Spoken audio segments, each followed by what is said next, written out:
scared to lose that money. But tell them and tell them all the prices ain't the same on the tax lien. So sometimes that's another thing too. Yeah, the price does not dictate the condition of the house. Right. So just because the lien is more does not mean the house is in better condition. So, for example, one house I went in, the lien was like $1,000, but the inside was jumping. But then you have some that has the lien for like 20,000 and inside is trash. So the lien does not dictate the condition of the house. Yeah. But that's why I tell people, if you can get on the inside, I recommend it.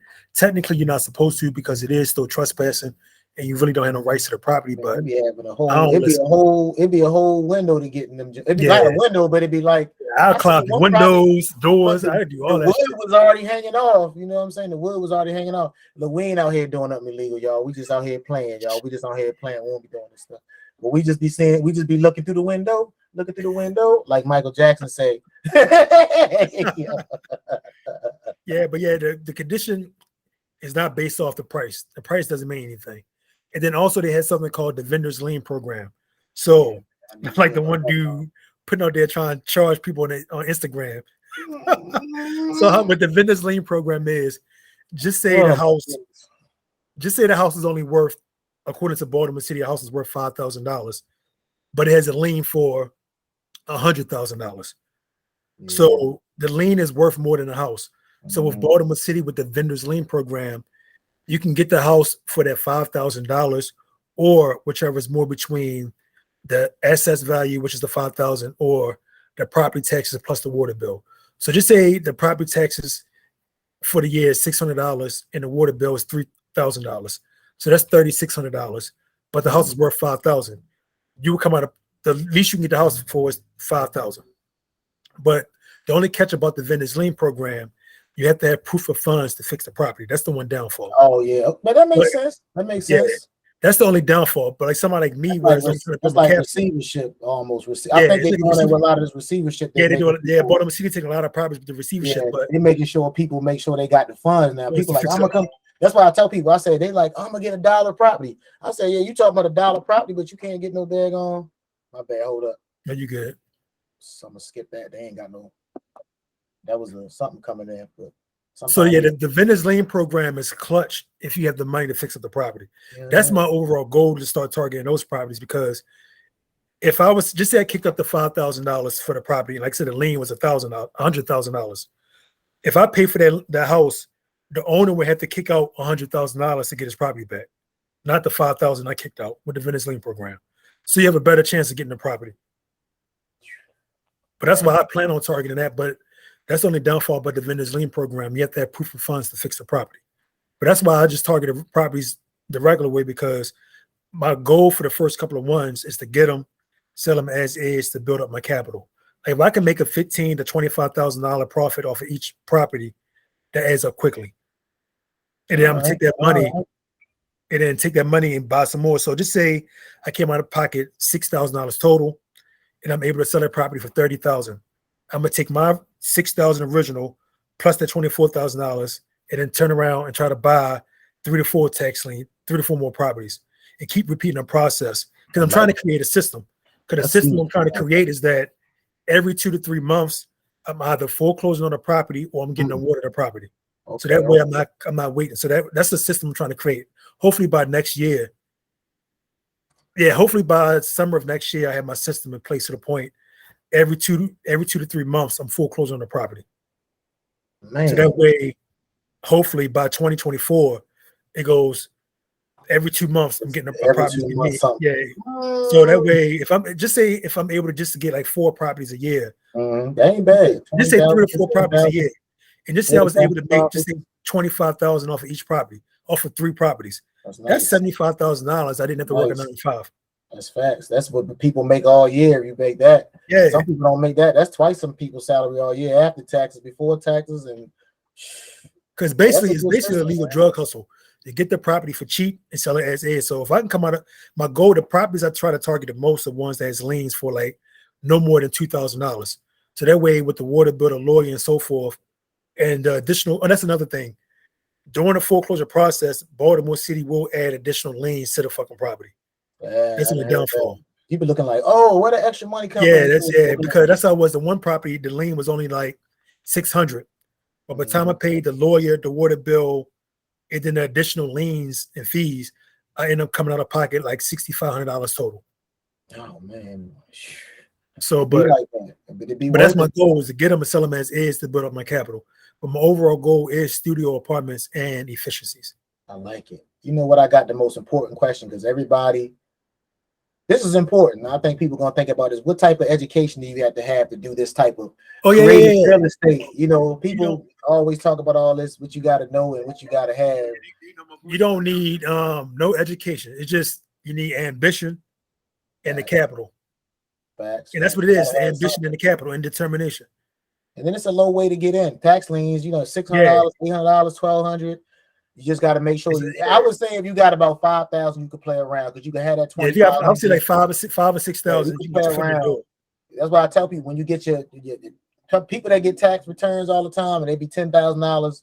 What the fuck y'all doing with it? I mean, what y'all doing with it? Got nothing to show for it, but a new living room furniture set. Oh my goodness! So yeah, I was like, you don't need no education. It's really just at all the ambition, determination, and you have to have the money. That's the only downfall. Like, because some people know the hardest part, and I'm being sarcastic, the hardest part about the tax lien process is going to look at the property. Yeah, that's the hardest part. Look at it. That's the hardest part, and I'm being sarcastic. Because, like I said, I live in Baltimore City, so it's easier for me to just to go drive and look at the property. But that's the hardest part, go look at the property. What you think about is not hard. You just drive them to look at the property. Well, if somebody wanted, they'll go drive and do it. Man. Yeah, that's all there is to it. That's why I said in my first video about the 10 tips. It's all about your drive. You got to say, like, you looking at yourself, you like, I want to make this amount per year. Then you got to look at the market, say, well, I got to sell this many houses at this price to get that. That's all there is to it. It's got to be your drive to get to your number. Like, everybody should have a number, a comfort number. Mine is a lot different. You know, I don't got no number. I just be like, once I get one, it's a zero to me. I'm just gonna keep on going like it ain't nothing never happened. So that's just how it is, man. You know, I'm trying to have $100,000 floating in the tax lien process, because I feel as though with $100,000 I can really get my system put into place. Hell yeah, you can go. That way I can be foreclosing on at least, I'm gonna say at least 15 properties per year. If I can foreclose on 15 properties, even if like I said, out of 15, I only get 3 or 4, that's still a win. But I'm trying to create a system that I'm able to start. I can foreclose on 15 properties every year, because I'm like I said, I'm either getting that 18% interest rate, or if I can walk away with like 3 or 4 properties a year, that's a win. Because like I said, if I'm able to make $25,000 off of each property, that's $25,000 I didn't have to work a 9 to 5 for. Man, yeah, that's good money, man. Both my jobs combined, I'm like making like 55. Yeah, once you hit that 75, I'm working like 64 to 72 hours a week. So if I can get 2 properties a year, that can knock out one job. Yeah, it could definitely knock off one job, and it's just that big lump sum. Then you can free up time to do. You've been up so long. All it's gonna do is translate to other ways to make money. You're gonna be up like shit. I can travel and go get another tax lien this weekend, you know, because generally we don't work. I know we was working at electrical. You work some Saturdays here and there, but we don't work every Saturday on every job. I remember that. Yeah. I gotta find that old clip when you got me doing that little spin on the roof in Beaumont. I got it on my Facebook, man, because that's gonna be on the joints, but yeah, like I said, man, the tax lien process. It's for your average person that's trying to get their foot in the door with real estate that don't have money. I mean, you can get into real estate through OPM, which is other people's money. Yeah. But me, I don't like owing people money. So at least with the tax lien route, if the property get awarded to you, that's another thing. With tax liens, if the property get awarded to you, the tax lien wipes away everything except for the water bill. So just say the house still had a mortgage on it. So they say the house still had a mortgage for $200,000, had a mortgage on it. If that mortgage company do not pay that lien off by the time the judge awards the property, you got a house mortgage free, even though it had a $200,000 mortgage on it. So the tax liens wipe away everything except for the water bill. Like Maryland changed their law like in 2017, where you can't lose your property to a water bill. So that's the only thing that tax lien does not wipe away. But other than that, it wipes away anything. So a person can really lose their property over $500, $1,000, $2,000. It's ridiculous, but yeah. They And ain't it's playing no bullshit. games out here in the city, boy. They ain't playing no games. They Yeah, play the more like game, but Monopoly. it's like you said, Monopoly. Like, oh, I'm on your block, man. I'm grabbing your block because especially if you don't know what's going on. It just come from miseducation, and that's why I'm glad I seen you putting out information since, like I said, you put me on the tax things. I was trying to do the whole. I was trying OPM and finesse and finagle, but I had to step it up after a while, but it wasn't hitting. Yeah. But that's basically it for the tax lien stuff. Like if anybody got any questions, they can hit me up on Instagram at Glenn Rogers Jr.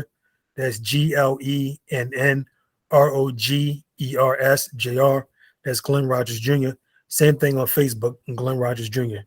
Just send me instant message, a chat message. It doesn't matter. If you have any questions, just holler at me. And do not pay anybody any money when it comes to information about taxes. The information is public information. The only way I would charge somebody is if you're wasting my time. To the point is like, no, at that point, you're paying for my time. But other than that, do not pay nobody no information about tax liens, y'all. Now, if you want me to do the work for you, like you want me to go get the book, you want me to go look at the properties, you want me to look up this, you want to look up that. No, like you gotta pay me for my time. But other than that, like for the information, like no, it's free. And I do not deal with people that don't listen. Like I don't.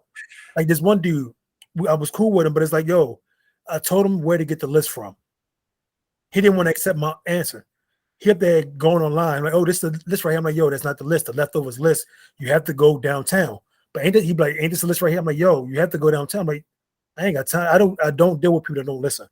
If I told you have to go to the municipal building downtown, which is 200 Holiday Street, that's where you have to go. It's not online. That list that's online was the original books. Yeah, I remember that. Yeah, the list that was online was the original list that showed you the properties that was going to be in the auction. Yeah, but the leftovers book was downtown. Huh? It's still like $10-15 for the books. $10. They still you got to bring cash too, right? And the book is good for 2 years. So they still make you bring cash. Yeah, it's cash. So for example, the list is good for 2 years. So any property from 2022's tax lien sale is good up until I'll say April of 2024. So for example, the properties from 2021, they're still good until next year and so forth. So for next year, when 2023 come, those properties in that book or those properties will be good until 2025. So that's another thing. If you don't start the foreclosure process before the certificate expires, that's another way you can lose your money. So you have to start the foreclosure process at least 80 days. Oh, it's 80 days. Yeah, because even though it's you need 60 days pre-foreclosure process. So you still have to go to the lawyer, and just in case anything happens, any hiccups, they can allow time. So you have 80 days prior to the certificate expiring to start the foreclosure process, or you risk losing your money. Now, if you just want the interest rate, like I told somebody, buy the lien now and just wait until it's time for it to almost expire, then start the foreclosure process. At least you know your money was accumulating the interest the whole time. But if you want the property, start the foreclosure process right away. Shit, like I said, for the first couple of ones, I want the property, so I start the foreclosure process right away. But once I get my money, I'll get my money up. That's when I'm gonna start targeting it just for the interest rate. Yeah, man. Tell these folks, man, you do this in between. Oh yeah, jobs, 2 jobs, kids, and school. Yeah, that's why I say, I don't make excuses. Glenn making goals, he ain't making excuses. So that's why I tell everybody, that's why he has the low tolerance for people asking them questions they ask, because he done been there, he done done it. Trial and error, all that shit. It's like, if I dabbled in it, I try to dabble in tax lien, but I know I'm gonna call Glenn. Shoot, I might even shoot him a cash out because he's gonna tell me the whole Gippy again. Something changed, the tax lien law. They might give him a job. I'm trying to tell you, they're gonna about 10 years, they're gonna be like, they're gonna look at the call law. This man calls so much, we might just give him a job so he can just call out and call in. Yeah. But yeah, man, I appreciate you coming on here. Like I said, y'all, he working 2 jobs, and I'm gonna put his information in the comments. So if y'all trying to reach him, and don't come asking no crazy questions. And if you want to do something, please offer some money, because this man worked 2 jobs, man. He got kids, he got to eat. No, I don't want, honestly, like I told people, I don't want the money. I want